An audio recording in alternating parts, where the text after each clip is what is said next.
لن تزولا قدم ابن آدم، حضور نے خبر دی ہے ابن آدم کے قدم ہل نہیں سکیں گے.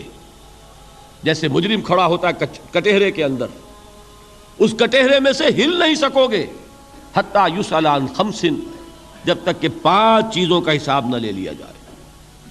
وہ 5 چیزیں کیا ہیں؟ کان کھول کر سنیے. عن عمرہ فیما افناہ، عمر کا حساب دو، یہ 80 برس اور 70 برس ہم نے تمہیں دنیا میں دیے، کہاں ضائع کیے.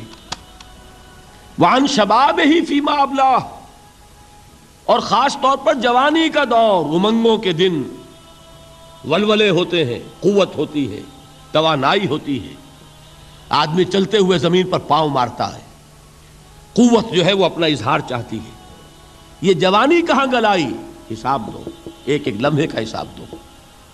وَعَن مَالِهِ مِنْ أَيْنَ اكْتَسَبَهُ وَفِيمَا أَنْفَقَهُ، ایک ایک پائی کا حساب دو، مال کا کہاں سے کمایا تھا، حلال سے کہ حرام سے، اور کہاں خرچ کیا تھا، گل چھروں میں، عیاشیوں میں، یا نیکی کے کاموں میں، ادائے حقوق میں، اللہ کے دین کے لیے. 4 سوال ہو گئے. 2 زندگی کے بارے میں، ایک زندگی پوری بحیثیت مجموعی کہاں کس کام میں لگائی، اور خاص طور پر شباب کا دور کہاں لگایا. 2 سوال مال کے بارے میں، کمایا کہاں سے، حلال سے کہ حرام سے، جائز سے کہ ناجائز سے، خرچ کہاں کیا. اور آخری سوال وعما عمل فیما علم، جو علم حاصل کیا تھا اس میں عمل کتنا کیا. علم کے انبار لگاتے چلے گئے اور عمل کے آغاز کی بھی نوبت نہ آئی. یہ علم جو ہے یہ اس روز سب سے بڑا وبال بن جائے گا انسان. اتنا علم اور عمل کچھ نہیں، بجائے کہ کریڈٹ کا ذریعہ بنے یہ الٹا ڈیبٹ کا کھاتہ بن جائے گا. یہ جواب دہی کا احساس ہے کہ جس کی وجہ سے انسان کی ٹریجڈی جو ہے وہ دوہری ہے. کوئی حیوان اتنے بوجھ تلے نہیں، مشقت کی، محنت کی، اس زندگی میں ختم ہوئے، اس کے بعد کوئی محاسبہ نہیں. اس کو بھی غالب نے خوب کہا ہے کہ اب تو گھبرا کے یہ کہتے ہیں کہ مر جائیں گے، اور مر کے بھی چین نہ پایا تو کدھر جائیں گے. یہ ہے وہ ہیومن ٹریجڈی. اب میں آپ کو توجہ دلانا چاہتا ہوں، ایک تو گوتم بدھ کا فلسفہ، اس کے فلسفے کا مین تھیم یہ ہے سروم دکھم، آل از پین، آل از سفرنگ. اور اس نے جو بھی اپنی محنت کی یہ تو اللہ ہی بہتر جانتا ہے کہ اسے بعد میں ملا کیا اور کیا نہیں ملا. ایک بات آپ سے عرض کر دوں، گوتم بدھ کے بارے میں ایک بہت جید عالم میرے نزدیک بر صغیر پاک و ہند کے علماء میں، جو اس صدی کے علماء ہیں، ان میں ان کا بہت اونچا مقام ہے، مولانا مناظر احسن گیلانی رحمۃ اللہ علیہ. گیلان قصبہ ہے ایک بہار کا، وہاں کے رہنے والے تھے. ان کی زندگی زیادہ گزری حیدرآباد دکن میں، عثمانیہ یونیورسٹی میں استاد رہے. انہوں نے گوتم بدھ کے بارے میں یہ لکھا ہے کہ میرا یہ گمان ہے کہ وہ بھی اللہ کے نبی تھے، اور اس کی دلیل دی ہے. قرآن مجید میں ایک رسول کا ذکر آتا ہے، ذوالکفل، اور یہ ذوالکفل وہ ہے جس کے بارے میں ہمیں کچھ پتہ نہیں. قرآن مجید میں بھی ایک جگہ ذکر آیا ہے. نمبر 2 یہ کہ کسی حدیث میں اس کی کوئی ہمیں وضاحت نہیں ملتی، نہ حضور سے پوچھا گیا نہ حضور نے اس کی وضاحت فرمائی. اب یہ ذوالکفل ہے کون؟ تورات میں جو نبیوں کے نام آتے ہیں ان میں سے کسی نبی کا نام ذوالکفل کے آس پاس نہیں بنتا کہ یہ سمجھا جائے کہ یہ اس نام کی بگڑی ہوئی یا بدلی ہوئی شکل بن گئی ہے. تو انہوں نے جو کہا ہے وہ بات وزنی معلوم ہوتی ہے اس اعتبار سے کہ کپل وستو، کپل پے جو ہے وہ عربی میں ہے نہیں، وہ فے بنتی ہے. تو ذوالکفل کے معنی کفل والا، اور یہ کفل جو ہے کپل، کپل والا، جس کو ہم کہتے ہیں کپل وستو کا شہزادہ. تو انہوں نے یہ کہا ہے کہ گوتم بدھ کے بارے میں یہ خیال، یہ میں عرض کر دوں کہ اس کو ہم یقین سے نہیں کہہ سکتے، یہ ان کا گمان ہے، خیال ہے، واللہ عالم کہیں گے ہم، لیکن امکان ضرور موجود ہے. قرآن کہتا ہے وَلِكُلِّ قَوْمٍ ہَادٍ، ہم نے ہر قوم میں ہادی بھیجے. وَإِن مِّن قَرْيَةٍ إِلَّا خَلَا فِيهَا نَذِيرٌ، کوئی بستی ایسی نہیں دنیا میں جس میں کوئی نہ کوئی خبردار کرنے والا نہ آیا ہو. تو یہ ممکن نہیں ہے کہ وہاں نبی نہ آئے ہوں، لیکن ان کی تعلیمات اتنی بدل گئی ہیں کہ ہم ان کو پہچان نہیں سکتے. حضرت مسیح علیہ السلام کی تعلیمات اگر عیسائیوں سے ہم سمجھیں تو کبھی بھی انہیں اللہ کا نبی نہیں مان سکتے. یہ تو قرآن مجید نے آ کر حضرت مسیح علیہ الصلوۃ والسلام کی اصل حقیقت ہمیں بتائی، ورنہ تو خدا کا بیٹا ثالث و ثلاثہ ان کو کیسے ہم مانتے ہیں؟ لیکن یہ کہ قرآن نے بتایا تو جان لیجئے ہو سکتا ہے کہ گوتم بدھ بھی اللہ کے نبی ہوں، لیکن ہو سکتا ہے کہ درجے میں کہیں گے، یقین سے نہیں کہیں۔ بہرحال گوتم بدھ نے اس دکھ، رنج، صدمہ، غم جو انسان کا مقدر ہے اس کا مشاہدہ کیا، اور پھر تپسیائیں کی، علم حاصل کیا، رشیوں منوں کے پاس گیا، اس نے کوشش کی کہ معلوم ہو سیلویشن کا راستہ کون سا ہے، اس دکھ سے نجات پانے کی کوئی سبیل بھی ہے کہ نہیں، اس غم سے، اس نجات سے، اس اندوہ سے انسان کسی طریقے سے چھوٹ سکتا ہے یا نہیں۔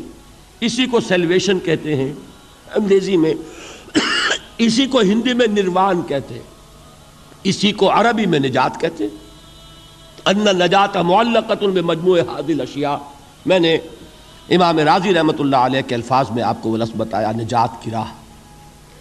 اچھا، جدید فلسفوں میں جن حضرات کو دلچسپی کی بات ہے انہی کے بارے میں یہ عرض کر رہا ہوں۔ جدید فلسفوں میں بھی ایک فلسفہ ہے وجودیت، ایگزسٹانشلزم۔ آپ نے نام سنا ہوگا سارترے، یہ فرینچ فلسفر، اور اس وقت دنیا میں جو نوجوان نسل ہے وہ بہت زیادہ متاثر ہوئی ہے سارترے کے فلسفے سے۔ کرکیگارڈ پرانے دور میں اور سارترے اس دور میں، ان کے فلسفے کا نام ہے وجودیت، ایگزسٹانشلزم۔ اس کا مرکزی خیال بھی یہی ہے، انسان کے لیے دکھ ہی دکھ ہے، صدمہ ہی صدمہ ہے، رنج ہی رنج ہے۔ صرف یہ ہے کہ کچھ حساس لوگ ہوتے ہیں وہ صدمے کو زیادہ محسوس کرتے ہیں، کچھ ذرا ان کی حس جو ہے وہ کچھ ڈل ہو جاتی ہے، کند ہو جاتی ہے۔ وہ جو غالب کا شعر میں نے آپ کو سنایا کہ مشکلیں اتنی پڑی مجھ پر کہ آساں ہو گئی، ورنہ یہ ہے کہ انسان سوچے تو دکھ ہے۔ اب یہ دکھ جو ہے اس سے نجات کا کوئی راستہ بھی ہے کہ نہیں، یہ کوسچن مارک ہے، جس کا جواب ہے تیسری آیت میں، اِلَّا الَّذِينَ آمَنُوا وَعَمِلُوا الصَّالِحَاتِ وَتَوَاصَوْا بِالْحَقِّ وَتَوَاصَوْا بِالصَّبْرِ۔ جو ایک نا امیدی کی کیفیت طاری ہوتی ہے، وَالْعَصْرِ إِنَّ الْإِنسَانَ لَفِي خُسْرٍ، زمانے کی قسم ہے تمام انسان برباد ہونے والے ہیں، تباہی میں ہیں، گھاٹے میں ہیں، ٹوٹے میں ہیں۔ اس سے جو ایک مایوس کن صورتحال سامنے آتی ہے، اس مایوسی سے نجات دلانے والی آیت ہے تیسری آیت۔ ایک راستہ ہے، یہ امید کی کرن ہے، تباہی سے بچ سکتے ہو، ابدی بربادی وہ بربادی۔ یہاں تو یہ ہے کہ ہم نے مشقتیں اٹھا لیں، فاقے جھیل لیے، تکلیفیں برداشت کر لیں، صدمے برداشت کر لیے، لیکن موت آئی، اس کا خاتمہ ہو گیا۔ لیکن اس کے بعد اگر خدا نہ خواستہ جہنم میں جھونک دیے گئے، وہ ابد الآباد تک کی، وہ ہمیشہ ہمیشہ کی جلن۔ قرآن کہتا ہے کہ اگر ایک کھال جل جائے گی، جھلس جائے گی، اللہ اور کھال دے دے گا۔ دیکھیے یہ بھی جدید دور میں آپ کو معلوم ہوگا، بورس بکائی نے جو کتاب لکھی ہے، دی فرینچ سرجن، اس نے ثابت کیا ہے کہ قرآن مجید نے جتنے نیچرل فینومینا کا حوالہ دیا ہے وہ بالکل سائنس کے مطابق ہے۔ آج ہمیں یہ معلوم ہے کہ حس جو ہے وہ صرف کھال میں ہوتی ہے، کھال حساس ہوتی ہے، کھال اتر جائے نیچے جو ہے گوشت جلے گا، آپ کو تکلیف نہیں ہوگی۔ معلوم قرآن نے کہا ہے کہ جب کھالیں ان کی جھلس جائیں گی ہم نئی کھال دے دیں گے، تاکہ وہ سوزش جو ہے، وہ جلن کا احساس برقرار رہے، وہ ختم ہونے نہ پائے۔ حالانکہ اس کی ضرورت نہیں ہے، اگر اندر کا گوشت بھی حس والا ہوتا تو پھر کھال دوبارہ عطا کرنے کی ضرورت نہیں ہے، گوشت جلے گا، اس سے بھی جلن کا اور سوزش کا احساس ہو جائے گا۔ لیکن قرآن کہتا ہے کہ نہیں، کلما نضجت جلودہم بدلنا لہم جلودا غیرہا، جب ان کی کھالیں جھلس جائیں گی، جل جائیں گی، ہم ان کی کھالیں بدل دیں گے تاکہ وہ سوزش برقرار رہے۔ ثم لا يموت فيها ولا يحيا، پھر نہ وہ اس میں جی سکے گا نہ مر سکے گا، نہ زندوں میں ہوگا نہ مردوں میں ہوگا۔ موت کو پکارے گا، کاش کہ موت آ جائے جو مجھے اس مشقت سے اور مشکل سے چھٹکارا دلا دے۔